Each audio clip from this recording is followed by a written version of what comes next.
வேதம் பக்தரின் கீதம் சுத்தர்கள் போகும் பாதையின் தீபம் உத்தம மார்க்கம் காட்டும் சத்திய வேதம். யோபின் புத்தகம் 35வது அதிகாரம்.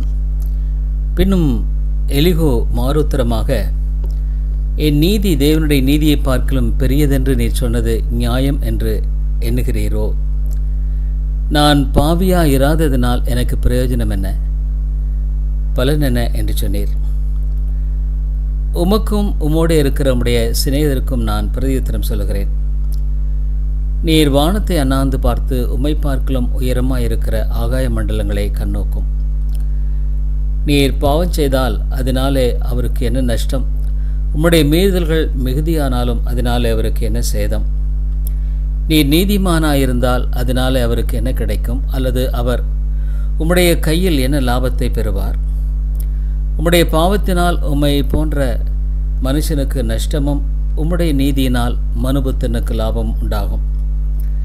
அநேகரால் பலவந்தமாய் ஒடுக்கப்பட்டவர்கள் முறையிட்டு வல்லவர்களுடைய புயத்து நிமித்தம் அலறுகிறார்கள். பூமியின் மிருகங்களை பார்க்கலும் எங்களை புத்திமான்களும் ஆகாசத்து பறவைகளை பார்க்கலும் எங்களை ஞானவான்களுமாக்கி என்னை உண்டாக்கினவரும் இரவிலும் கீதம் பாட அருள் செய்கிறவருமாகிய என் சிருஷ்டி கர்த்தாவாகிய தேவன் எங்கே என்று கேட்பவன் ஒருவனுமில்லை. அங்கே அவர்கள் பொல்லாதவர்களின் பெருமை நிமித்தம் கூப்பிடுகிறார்கள், அவரோ மறு உத்தரவு கொடுக்கிறதில்லை. தேவன் வீண் வார்த்தைக்கு செவிகொடார், சர்வவல்லவர் அதை கவனியார்.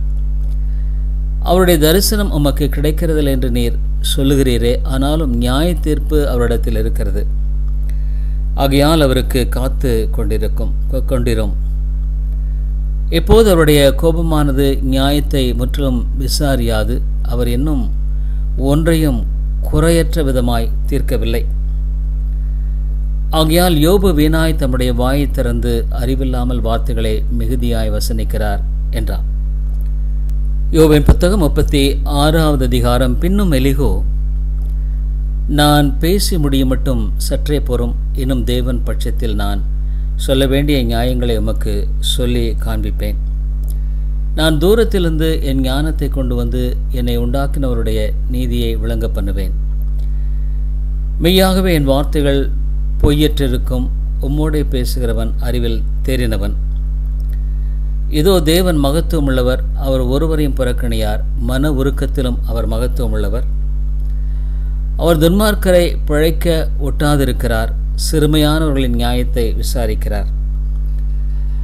அவர் தம்முடைய கண்களை நீதிமான்களை விட்டு விலக்காமல் அவர்களை ராஜாக்களோட கூட சிங்காசனத்தில் ஏறவும் உயர்ந்த ஸ்தலத்தில் என்றைக்கும் உட்கார்ந்திருக்கவும் செய்கிறார்.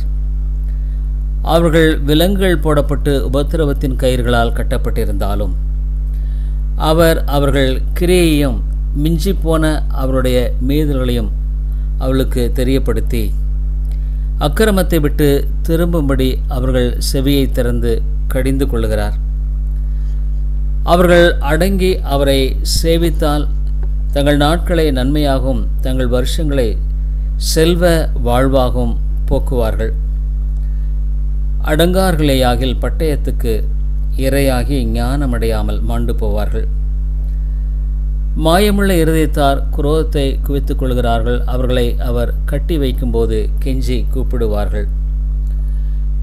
அவர்கள் வால வயதிலே மாண்டு போவார்கள். லட்சியானவர்களுக்குள்ளே அவர்கள் பிராணன் முடியும். சிறுமைப்பட்டவர்களை அவர் சிறுமைக்கு நீங்களாக்கி அவர்கள் ஒடுக்கப்பட்டிருக்கையில் அவர்கள் செவியை திறக்கிறார். அப்படியே அவர் உம்மையும் நெருக்கத்தினின்று விலக்கி ஒடுக்கமில்லாத விசாலத்திலே வைப்பார். உம்முடைய போஜன பந்தி கொழுமையான பதார்த்தங்களால் நிறைந்திருக்கும். ஆகாதவன் மேல் வரும் நியாய தீர்ப்பு நிறைவேற பார்ப்பீர். நியாயமும் நீதியும் உம்மை ஆதரிக்கும். உக்கர முண்டா இருக்கிறதுனால் அவர் உம்மை ஒரு அடியினால் வாரிக்கொண்டு போகாதபடிக்கு எச்சரிக்கையாயிரும். அப்பொழுது மீட்கும் பொருளை மிகுதியாய் கொடுத்தாலும் அதற்கு நீர் நீங்களாக மாட்டீர். உம்முடைய செல்வத்தை அவர் மதிப்பாரோ? உம்முடைய பொன்னையும் பூரண பராக்கிரமத்தையும் அவர் மதிக்க மாட்டாரே. ஜனங்கள் தங்கள் இடத்தை விட்டு வாரிக்கொள்ளப்பட போகிற இரவை வாஞ்சிக்காதிரும். அக்கிரமத்துக்கு திரும்பாதபடிக்கு எச்சரிக்கையாயிரும். உபத்திரவத்தை பார்க்கலும் அக்கிரமத்தை தெரிந்து கொண்டீரே. இதோ தேவன் தம்முடைய வல்லமையில் உயர்ந்திருக்கிறார். அவரை போல் போதிக்கிறவர் யார்? அவருடைய வழியின் நியாயத்தை விசாரிக்கத்தக்கவன் யார்? நீர் அநியாயம் செய்தீர் என்று சொல்லத்தக்கவன் யார்? மனுஷர் நோக்கி பார்க்கிற அவருடைய கிரியையை நீர் மகிமைப்படுத்த நினையும். எல்லா மனுஷரும் அதை காண்கிறார்களே. தூரத்திலிருந்து அது மனுஷருக்கு வெளிப்படுகிறது. இதோ தேவன் மகத்துவமுள்ளவர். நாம் அவரை அறிய முடியாது. அவருடைய வருஷங்களின் இலக்கம் ஆராய்ந்து முடியாதது. அவர் நிர்துளிகளை அணுவை போல ஏற பண்ணுகிறார். அவைகள் மேகத்திலிருந்து மழையாய் சொரிகிறது. அதை மேகங்கள் பெய்து மனுஷர் மேல் மிகுதியாய் பொழிகிறது. மேகங்களின் பரவுதலையும் அவருடைய கூடாரத்திலிருந்து எழும்பும் குமரல்களையும் அறிய முடியுமோ? இதோ அதன் மேல் தம்முடைய மின்னலின் ஒளியை விரிக்கிறார். சமுத்திரத்தின் ஆழங்களையும் மூடுகிறார். அவைகளால் ஜனங்களை தண்டிக்கிறவரும் ஆகாரம் கொடுத்து ரட்சிக்கிறவருமாயிருக்கிறார். அவர் மின்னலின் ஒளியை தமது கைக்குள்ளே மூடி அதை இன்னதை அடிக்க வேண்டுமென்று கட்டளையிடுகிறார். அதனால் அவர் செய்ய நினைக்கிறதையும் மந்தாரம் எழும்ப போகிறதையும் ஆடு மாடுகள் அறியப்படுத்தும்.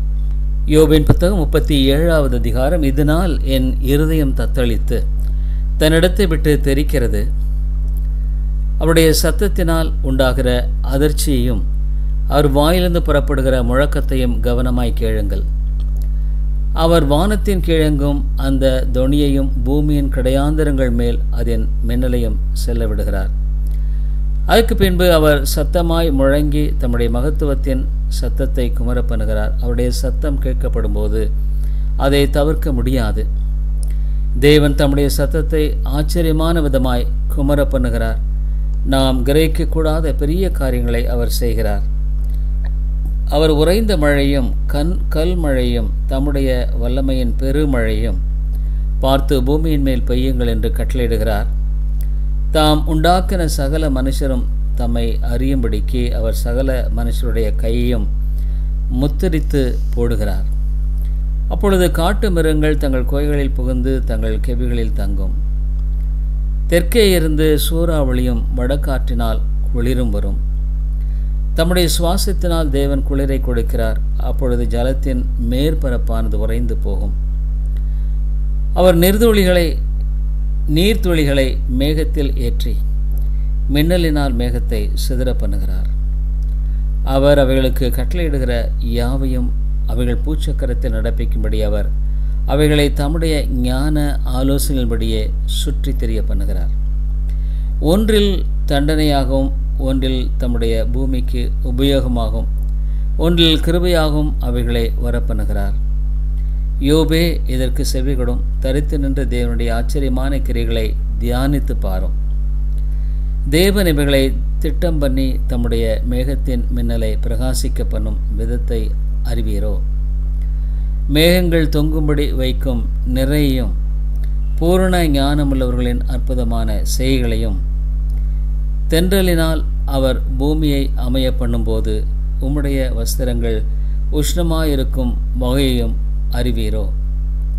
வார்க்கப்பட்ட கண்ணாடியைப் போல் கெட்டியான ஆகாய மண்டலங்களை நீர் அவரோடே கூட இருந்து விரித்தீரோ?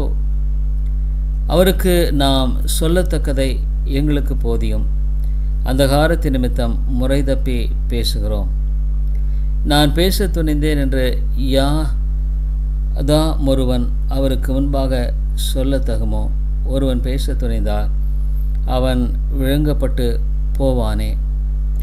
இப்போதும் காற்று வீசி ஆகாய மண்டலங்களில் உள்ள மப்பு நீங்க பண்ணியிருக்கிற சமயத்தில் வடக்கே இருந்து பொன்மயமான காந்தி வருகிற போது ஆகாய மண்டலத்தில் பிரகாசிக்கிற சூரியனை முதலாய் ஒருவரும் நோக்கி பார்க்கக்கூடாதே. தேவனிடத்திலோ பயங்கரமான மகத்துவம் உண்டு. சர்வ வல்லவரை நாம் கண்டுபிடிக்கக்கூடாது. அவர் வல்லமையிலும் நியாயத்திலும் பெருத்தவர். அவர் மகா நீதிபரர். அவர் ஒடுக்க மாட்டார்.